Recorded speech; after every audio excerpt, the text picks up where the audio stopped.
బెంగాల్లో 24 పరగణాల జిల్లాలో సందేశ్ ఖలీ అనే చోట తృణమూల్ కాంగ్రెస్ పాలక తృణమూల్ కాంగ్రెస్ గుండా స్థానిక నాయకుడిగా ఉన్నటువంటి షాజహాన్ అనే అతని ఆధ్వర్యంలో నాయకత్వంలో జరిగిన ఘటనలు, దాడులు, కొన్ని అత్యాచారాలు కూడా అంటున్నారు. ఇవన్నీ ఒక తీవ్ర చర్చకి దారితీసి ఇది వారం రోజుల నుంచి నడుస్తున్న వ్యవహారం. అతను ఈడీ అనే ఎన్ఫోర్స్మెంట్ డైరెక్టరేట్ అక్కడ ఏదో దాడి కోసం లేదా గాలింపు కోసం ఏమనాలి దర్యాప్తు కోసం వెళ్తే అతన్ని అడ్డుకున్నారు, దాడి చేశారు. ఈ సందర్భంగా వాళ్ళను అడ్డుకున్నారు అధికారులు. కొన్ని అత్యాచారాలు కూడా జరిగాయి అనే ఒక వార్త దేశమంతా గుప్పుకుంది.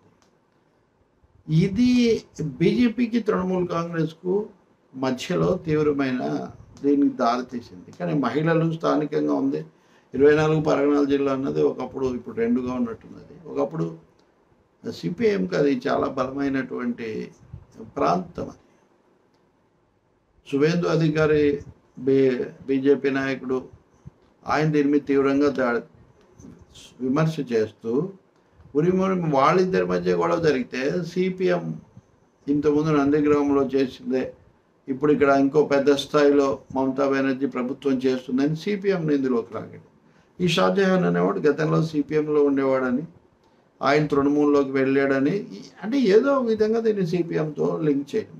ఎప్పుడున్నాడో అసలు తృణమూలే అధికారంలో ఉండబట్టి మూడోసారి ఉంటే ఇంకా సిపిఎం నాడు అతను ఏదో చేసాడు, దాన్ని నందిగ్రామ్తో పోల్చడం, ఇదంతా అక్కడ ఉన్నటువంటి దుర్నీతేనండి. వాళ్ళ రాజకీయమైన వ్యూహం ఏంటో మనకి ఇక్కడ స్పష్టమవుతుంది.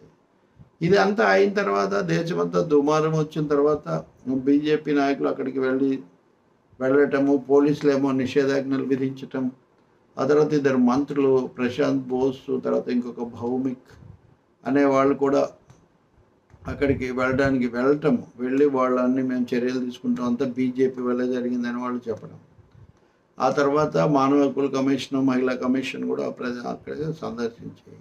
వీళ్ళందరూ సందర్శిస్తే ఓకే, కానీ సిపిఎం ఐద్వా ప్రతినిధి వర్గాలు వెళ్తామంటే వాటికి వాళ్ళని ఆపేశారు. బృందాకర్ సిపిఎం పోలిట్ బ్యూరో సభ్యురాలు ఆమె వెళ్తానంటే కూడా ఆమెను అడ్డుకోకపోతే గట్టిగా నిలబడిన తర్వాత పంపించారు. ఆమె అక్కడికి వెళ్ళి స్పష్టంగా చెప్పారు ఇవన్నీ కూడా పాలక పార్టీలో ఉన్న ముఠాలు, ఈ స్థానికంగా ఉన్న అంశాలు వీటిని బట్టి జరిగిందని. అక్కడ చేసేది అతని పేరు షాజహాన్ కాబట్టి వెంటనే బీజేపీ దానికి కమ్యూనల్ కలర్ ఇవ్వడానికి, మతపరమైన కోణం ఇవ్వడానికి కూడా ప్రయత్నం వెంటనే. ఇక్కడ దీన్ని నందిగ్రామం చేయడం, నందిగ్రామంలో అతిశయోక్తిగా జరిగింది, అక్కడ జరిగిన దానికంటే ప్రచారం ఎక్కువ అని తర్వాత పూర్తిగా లోకానికి వెల్లడైంది. అలాగే ఇప్పుడు చాలామంది ఏమంటారు, నందిగ్రామంలో భూమి ఇప్పించడం, భూమి సమస్య మీద రైతుల భూములు తీసుకుంటున్నారనే మమతా బెనర్జీ అప్పుడు దాని మీద దుమారం లేవనెత్తి ఆమె అధికారంలోకే వచ్చారు. కానీ ఇప్పుడు ఆమె స్వయంగా అంతకంటే చాలా ఎక్కువగా చేస్తున్నారని ఇప్పుడు ఆ ప్రశ్నలన్నీ చేయడం. ఇప్పుడు ఇన్వెస్ట్మెంట్స్ ఇవన్నీ చాలా గొప్పగా అనేవాళ్ళు నందిగ్రామంలో నానో కారు పెట్టడానికి బుద్ధదేవ్ భట్టాచార్య ప్రభుత్వం చొరవ తీసుకుంటే దాన్ని చాలా నెగిటివ్గా ఎందుకు చూపించారు? అంటే ఇప్పటికి కూడా దాన్ని నెగిటివ్ అంశంగానే చూపిస్తారు.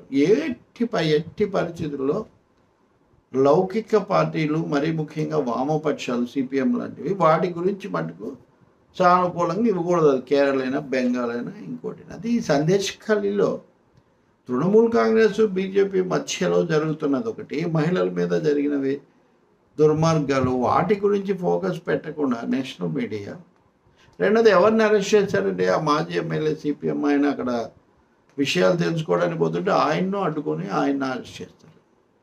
ఇది అన్ని చోట్ల వస్తుంది సిపిఎం ఎమ్మెల్యే అరెస్టెడ్ అని. అంటే ఇదేదో వాళ్ళకి సంబంధించిందని. ఈ షాజహాన్ అనేవాడు కూడా ఇది వరకు గతంలో ఎప్పుడో ఉండేవాడంట. కాబట్టి ఇది రెండింటినీ కలిపి చెప్పడం ఇది బీజేపీ ప్రయోజనం కోసం జరుగుతున్నటువంటి ఒక పని. సిపిఎం నాయకులు అక్కడికి వెళ్ళిన వాళ్ళు బృందాకరతో సహా గట్టిగా ఖండించారు, వాళ్ళని పరామర్శించారు, సహాయ చర్యలు, ధర్నాలు ఇవన్నీ కూడా చేస్తున్నారు. అనేకం జరిగాయి బెంగాల్లో. అరాచక శక్తులు రాజ్యం వెళ్తున్న పరిస్థితుల్లో జ్యోతి బసు వచ్చే 20 ఏళ్ళు పాలించాక అది కొంచెం అదుపులోకి వచ్చింది. కానీ అంతకుముందు అది ఎలా ఉంది? అసలు ఆ ముఠాలకు నాయకురాలే తృణమూల్ మమతా బెనర్జీ. కాంగ్రెస్ వాళ్ళు ఏమైనా భరించలేక బయటికి పంపించారు. ఆమె బీజేపీతో చాలా ఫ్రెండ్గా ఉంది. ఇప్పుడు కూడా ఆమె బీజేపీకి అనేక రకాలుగా లోపాయకారిగా సంబంధాలు ఉన్నాయేమో అని మీడియాలో కథనాలు వస్తుంటాయి. ఇండియాను ఉంటుంది, కానీ తృణమూల్ కాంగ్రెస్తో అయితే పొత్తొద్దు అనే వైఖరి సిపిఎం తీసుకుంది. ఆమె చెప్పారు, ఆమె కాంగ్రెస్తో సిపిఎంతో కూడా కలిసి పనిచేయడానికి నేను సిద్ధంగా ఉన్నాను అంటే సిపిఎం ఏమవుతుందని తలుపేసింది. కాంగ్రెస్ మటుకు ముచ్చటపడి. కానీ ఆమె తర్వాత ఏం చేశారు, కాంగ్రెస్కు 2 సీట్లు ఇస్తారు. 2 సీట్లు ఇప్పుడే ఉన్నాయి కాంగ్రెస్కు. అవి 2 వాళ్ళకి ఎప్పుడూ వస్తుంటాయి. ఒకటేమో దక్షిణ మాల్దాది గనీఖాన్ చౌదరిది, ఇంకోటి బెర్హంపూర్. ఈ స్థానాలు వాళ్ళకి ఎట్లా వస్తాయి. అయితే రాహుల్ గాంధీ ఏదో జోక్యం చేసుకొని వాళ్ళ మధ్య చర్చలు జరిపారు అని అంటుంటారు. సిపిఎం అయితే లెఫ్ట్ ఫ్రంట్ అయితే అందులో ఏం లేదు. కాబట్టి బెంగాల్ రాజకీయాలను మిగతా చోట్ల జరిగే వాటిని కొంచెం ప్రత్యేకంగా చూడాల్సిన అవసరం ఉంది. అది ఏ విధంగా చూసినా ఆ బాణం సిపిఎం వైపు ఉండేటట్టుగా ఈ social media corporate media, social media ప్రయత్నం చేస్తుంటాయి. అది గతంలో దేశంలో అసలు ఈ సరళీకరణ విధానాలు వీటన్నిటి మీద పోరాడి ముందు నిలబడిందే వీళ్ళైతే, వీళ్ళనే అక్కడ దోషులుగా చూపించడంలో ఉన్న ఏమనాలి తలకిందులు రాజకీయం, తలకిందులు మీడియా పాలిటిక్స్ కూడా మనం అర్థం చేసుకోవాల్సి ఉంటుంది. సతీష్ కలిలో ఇంకా ఏమేమి జరుగుతాయి, దాని పేరుతో ఎంత కథలు వస్తాయి,